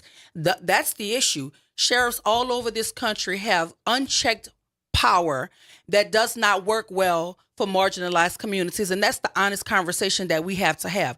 And the reason why he's going to continue to be elected in Jefferson Parish is the same reason why Trump was reelected, because the people who vote for those sorts of mentalities vote against the folk they don't like. That's just the bottom line. The folks they want to keep in check, the folks they want to make certain stay in their place.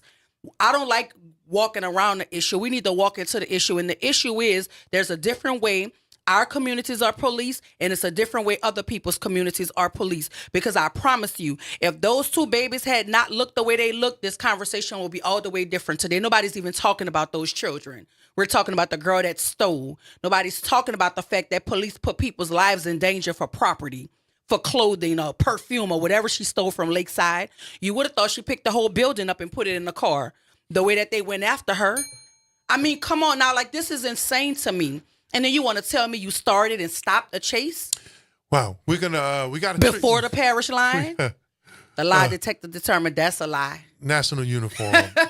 National uniform, code of conduct, and policing standards. Yes, At we some need point, it has to happen. We're going to take a break, and when we come back, right, I think we got the great Nicole Collins on the phone, man. Nicole. That would be a great way to end next segment. WBOK's 12:30 a.m. What New Orleans is talking about. I ain't even go ahead. Because you know it's your station. Because you know it's your station. We'll be back after the break.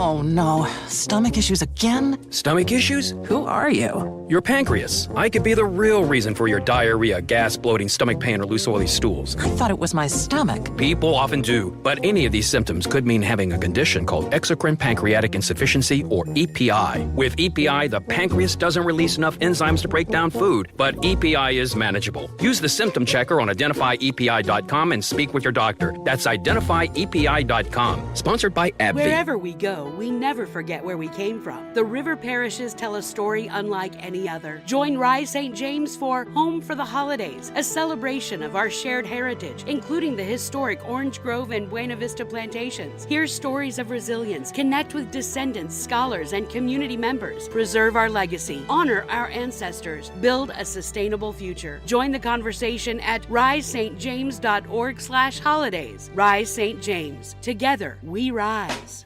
Are you ready to make a difference in your community? Join me, Randy Chambliss, and my co-hosts Dion Dana and Barry Mallory on Helping the Village Radio Show, where we raise awareness, advocate for real solutions, and coordinate supportive services to prevent and reduce homelessness. We're connecting the dots to build stronger, thriving communities. Tune in every first and third Saturday at 2 p.m. as we collaborate with local leaders, real estate investors, and nonprofits, working together to provide hope and opportunity for those in need. Helping the Village Radio Show, empowering change one community at a time. The New Orleans Jazz and Heritage Foundation is the nonprofit organization that owns the New Orleans Jazz and Heritage Festival presented by Shell.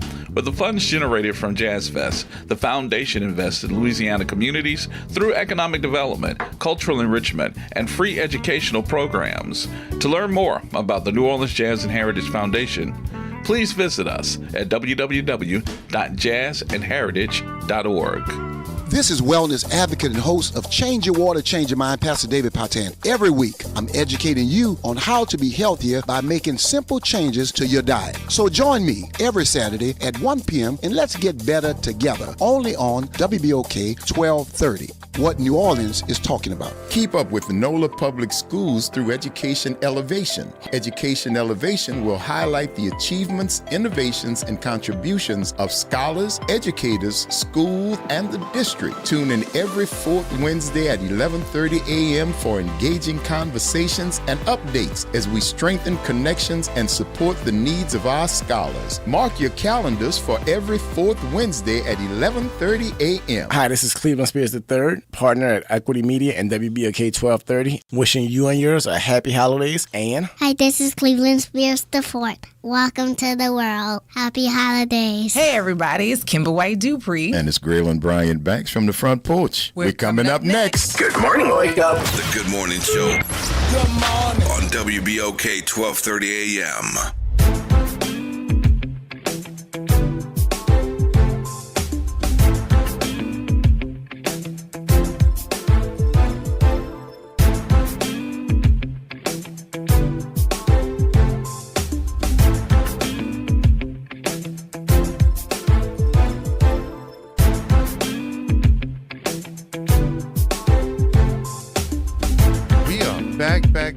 Back. Thank y'all so much, man.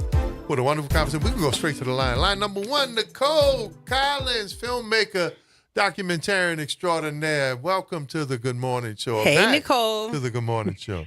Good morning, everybody. Good morning, family. Good morning, Dr. White. Good morning, OT. Yeah, good morning. Well, hey, once again, Daddy's Cried 2 hit a emotional chord with our listening audience. It hit one with us.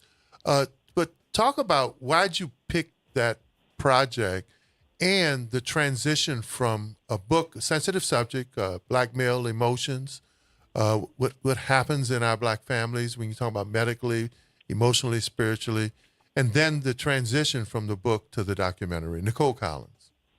Yeah, so when I interviewed, when I was sitting in the seat last year, Russell Kelly came in, and I was intrigued, fascinated by his story. I had not seen a man who took the initiative that he had taken, or I had not come face to face with a man who had taken the initiative that he had taken to continue to fight for his daughter, who was more on the extreme side of the autism range. And I thought that it was a beautiful exploration of his, and I thought that his story was impactful as it was, but I could see it being impactful on a whole nother level. And I'm a firm believer in black women's healing, but I'm also a firm believer in black men's healing, because we're in this together. And if one side of us isn't healed, we all aren't healed. Right. And so While I am a big advocate for Black women, I'm a big advocate for Black men. And I came to realize that around the same time that you can't really advocate for just Black women's healing. Black men are our fathers, they're our uncles, they're our partners and lovers and husbands. And, we are with them in community and in family. And so we kind of need to check on them too. We need to check on each other. And so I decided, this is a good start for that. So I called him up and I told him that I was moved by a story and I was looking to do more work in spaces with Black men. And as the documentary, as we kept filming and we kept doing different things, I kept going and following him with his daughter Jade here and there. And then we would sit down and I was like, you know what? Actually, Russell, I don't even feel right. This isn't a story about autism. I don't even feel right marketing this as that or continuing to go. This is about your healing, actually. This is more about you personally as a man, as a Black man, and healing. And I see it, and it's becoming more and more clear. And so, we had a talk, and I was like, can we please pivot this? Can we please pivot what this angle is? Because I see this being way bigger. And, focusing on you and your daughter and autism will still be there. It's a part of your story. It's going to be there. But this has the potential to impact Black men and Black families, even Black women in a big way. I want to stay there too, because especially on the pivot, you took a chance with the film, especially when you're dealing with Black men and their emotions, especially pent up. It can go either way. To bring him to his father's grave, you took a really chance. The project could have fell apart. There could have been some resistance there. Why was it important for you to do that? Yeah, it could have been resistance. I think that I have built a great level of trust with Russell. I try to build trust with everybody, and it's just genuine trust, because I like to be trusted, but I also like to trust. And I like to be in community with humans who strive to put their best foot forward and who are aware. And so I try to show up in that way. So it's not that I was faking anything, but I just think that it's always important to build trust with anybody who you have to be in contact with and work with. And so I knew that Russell trusted me, and so he did give me some resistance. But ultimately, I knew that I had the best interest of this project at heart, and I knew he did too. But I also knew that I was seeing something that I don't think he could see. And I could see it even in the book, but I couldn't put my finger on it. So I decided, at that moment, that it was more important for the story. It was more important for other people. Hello? No, yeah, I think that's a great point. More important. Mm-hmm. Yeah. And so that I took that chance because I knew that it served the story better, and I knew it served the mission of what we were trying to do better. Well, what I want to say to you is, and I was hoping that we could have gotten you on the line when he was here, because he gave you your flowers, and I wanted you to be able to smell them while he was offering them. But, we couldn't get you in that moment, but I'm glad you came on, because you according to him, allowed him to come to a place where he opened himself up to the possibility of healing, because in our in the Black community, in our culture, we deflect self-care, and we deflect therapy, and we deflect needing anybody. And as a Black man, he didn't think he needed anybody, but he needed you, and so even more so, bigger than the film, he needed you in terms of being whole. And I think that's what resonated in his conversation here. Is he was grateful for Oliver introducing him to you, and he was grateful for who you were in terms of making this project not just live on pages, but to also come to fruition in terms of a documentary for everybody to see. And so I think this is going to be the vessel to allow a lot of Black men, and just men in particular, to offer themselves up to the possibility of healing and making, being whole with their shortcomings and their deficit areas, because whether we want to admit it or not, Black men need their fathers too. Black men need good black men around them too. Men need good men too. And I think we have to shed this idea that we only want our men to be strong. We only want our men to be providers. Because if we only want that, we're never going to see the softer side of them and that humane side of them. We don't want just warriors, right? There's a time and a place to be a warrior, but there's a time and a place to be a nurturer. And I think he discovered that going through this process with you. So kudos to you, Nicole, for what you do and what you've done in terms of that documentary. I told him you were a dynamite. Will we have a chance to see the documentary here in New Orleans? Of course. Okay. Absolutely. It was shot here. It was filmed here. Of course we're going to show it here. And I think, too, I would love to partner with other Black men to get it seen. I believe more and more every day that we need spaces for our Black men to feel comfortable and to feel loved on, to feel appreciated and supported. But, emotions is a funny thing, right? We feel like emotions are a bad thing and it's horrible to show emotions. You have to be this way. You have to be that way. No person alive can be that way. Superman had his, he had And so we have to get out of that mindset that emotions are not good. Your emotions are your superpower, and vulnerability is a superpower. And we need to be able to understand. I have this weird relationship with being strong. I think that being strong can be so harmful to us because in being strong all the time, you're not driving yourself crazy and going insane, trying to hold up this persona that you really just cannot sustain, and it's not fair, it's not right. So I appreciate Russell for allowing us to peel back those layers and to really get to the core of the issues, because that's the thing. When you're trying to build up this fake persona, it's hard for you to really see what the true issues are. Well, listen, when you get a date, Nicole, when you get a date, please share it with us. We would love to come and support it and see it. We're out of time here, but I definitely thank you for jumping on with us. I really was hoping we get you and Russell was here, but we got you nonetheless. So thank you for what you've done for him. Thank you what you'll continue to do for men, particularly Black men all across this city. One last thing. In February, my episode of Criminal Minds is coming out because I'm an actor too. So I'm a filmmaker, but I'm an actor first. I'm an actor first, so I'm in Criminal Minds. I think I'm in episode 4. It comes out in early February or late January. So just throwing it out there. I'll be on the lookout for it. It's one of my favorite shows, Nicole. So thank you for joining us. We appreciate you over here at WBOK. So listen, I want to thank our guest today, Russell Kelly, and his new documentary. We also want to give a shout out to the New Orleans Police Department Chief, Kirkpatrick, for joining us this morning, and all the listeners and callers of WBOK. Stay with us right here. The Front Porch is up next. But until tomorrow, I am Dr. Ashanta Wyatt. This is WBOK 1230 AM, what New Orleans is talking about.